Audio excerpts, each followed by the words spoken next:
വളരെ ഈസി ആയിട്ട് ട്രീറ്റ് ചെയ്യാവുന്ന ഒരു അസുഖമാണ് ആസ്മ.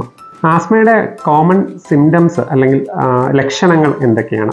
എങ്ങനെയാണ് ആസ്മ ഡയഗ്നോസ് ചെയ്യുന്നത്? ആസ്മ എന്ന രോഗം നിർണയം നടത്തിയാൽ ചികിത്സയുടെ ആവശ്യമുണ്ട്. ഒത്തിരി തെറ്റിദ്ധാരണ ഉള്ള ഒരു ചികിത്സാ രീതിയാണ്. കൃത്യമായ രീതിയിൽ ആസ്മ ചികിത്സിച്ചില്ല എന്നുണ്ടെങ്കിൽ അവർക്ക്. നമസ്കാരം, ഞാൻ ഡോക്ടർ അതുൽ തുളസി. ഇന്ന് നമ്മൾ സംസാരിക്കാൻ പോകുന്നത് ആസ്മയെ പറ്റിയിട്ടാണ്. ആസ്മ എന്ന അസുഖത്തെ പറ്റി നമ്മളെല്ലാം കേട്ടിട്ടുണ്ടായിരിക്കും. വളരെ സാധാരണയായി കാണപ്പെടുന്ന ഒരു അസുഖമാണ് ആസ്മ.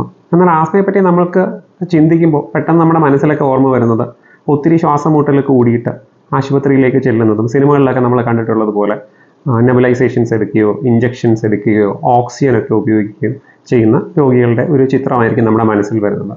എന്നാൽ ആസ്മയുള്ള രോഗികളിൽ വളരെ അപൂർവമായിട്ട് മാത്രം ഉണ്ടാകുന്ന ഒരവസ്ഥയാണ് ഈ ചിത്രീകരിക്കപ്പെടുന്നത്.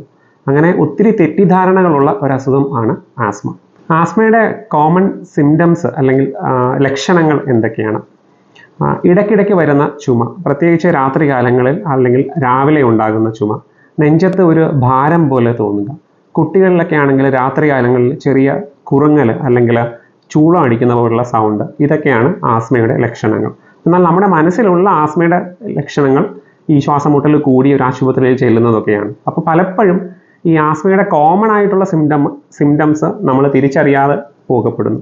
ഇന്ത്യയിൽ ഈ അടുത്ത കാലത്ത് നടത്തിയ ഒരു പഠനത്തിൽ കാണുന്നത് കോമൺ ആയിട്ടുള്ള ആസ്മ സിംറ്റംസ് ഉള്ളതിൽ 80% രോഗികളിലും ആ രോഗനിർണയമല്ല, ആസ്മയാണ് രോഗമെന്ന് തിരിച്ചറിയാതെ പോകുന്നു. അതിൻ്റെ ദോഷവശങ്ങൾ എന്തൊക്കെയാണ്? വളരെ ഈസി ആയിട്ട് ട്രീറ്റ് ചെയ്യാവുന്ന ഒരു അസുഖമാണ് ആസ്മ. എന്നാൽ ഈ ട്രീറ്റ് ചെയ്യപ്പെടാവുന്ന ആ ഒരു സ്റ്റേജിൽ ആസ്മ എന്ന രോഗം തിരിച്ചറിയാതെ പോകുന്നു. എങ്ങനെയാണ് ആസ്മ ഡയഗ്നോസ് ചെയ്യുന്നത്? ആസ്മ ഈ പറഞ്ഞ സിംറ്റംസ് ഉള്ള ഒരു രോഗിയിൽ ശ്വാസകോശത്തിൻ്റെ കപ്പാസിറ്റി നോക്കുന്ന സ്പൈറോമെട്രി എന്ന ടെസ്റ്റിലൂടെയാണ് ആസ്മ രോഗനിർണയം നടത്തുന്നത്.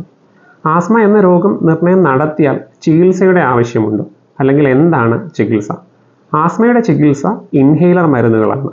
എന്നാൽ ഇൻഹേലർ മരുന്നുകൾ പലപ്പോഴും ഒത്തിരി തെറ്റിദ്ധാരണ ഉള്ള ഒരു ചികിത്സാ രീതിയാണ്.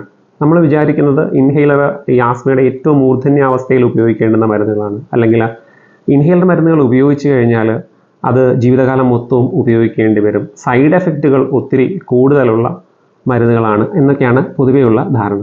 എന്നാൽ ആസ്മയുടെ ട്രീറ്റ്മെൻറ്റിൽ ഏറ്റവും സേഫായിട്ട് ഉപയോഗിക്കാവുന്ന ഒരു മരുന്നാണ് ഇൻഹേലർ.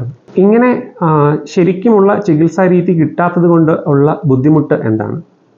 അപ്പോൾ വളരെ ഈസിയായി ട്രീറ്റ് ചെയ്യാവുന്ന സ്റ്റേജിൽ ആസ്മയുടെ ട്രീറ്റ്മെൻറ്റ് കിട്ടുന്നില്ല. അത് മൂർച്ഛിക്കുമ്പോൾ മാത്രമാണ് രോഗിക്ക് അതിൻ്റെ ചികിത്സ കിട്ടുന്നത്. പ്രത്യേകിച്ച് കുട്ടികളിൽ ഈ ശ്വാസകോശം വളരുന്ന ഒരു ഏജ് ഉണ്ട്. ഒരു 10-20 വയസ്സ് വരെയാണ് ശ്വാസകോശത്തിൻ്റെ വളർച്ച ഉണ്ടാകുന്നത്.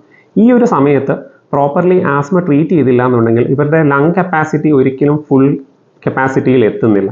ഇവർക്ക് മുതിർന്നു വരുമ്പോൾ പലപ്പോഴും റെഗുലർലി ഇൻഹേലറുകൾ ഉപയോഗിക്കേണ്ടി വരുന്നു. കൂടാതെ ആസ്മ ഉള്ള ആൾക്കാരിൽ കൃത്യമായ രീതിയിൽ ആസ്മ ചികിത്സിച്ചില്ല എന്നുണ്ടെങ്കിൽ അവർക്ക് രക്തസമ്മർദ്ദം ഉണ്ടാകാനുള്ള സാധ്യത കൂടുതലാണ്, ഹാർട്ട് അറ്റാക്ക് വരാനുള്ള സാധ്യത കൂടുതലാണ്, പക്ഷാഘാതം അല്ലെങ്കിൽ സ്ട്രോക്ക് വരാനുള്ള സാധ്യത കൂടുതലാണ്.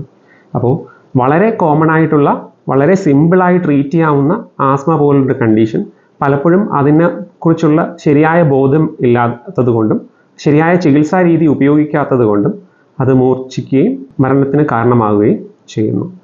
ഇന്ത്യയിലെ ആസ്മ രോഗികളുടെ മരണനിരക്ക് ലോകത്തിലെ നിരക്കുമായിട്ട് താരതമ്യപ്പെടുത്തുമ്പോൾ 3 ഇരട്ടിയാണ്. ശരിയായ ചികിത്സ എടുക്കാത്തതാണ് ഇതിൻ്റെ ഏറ്റവും പ്രധാനപ്പെട്ട കാരണം.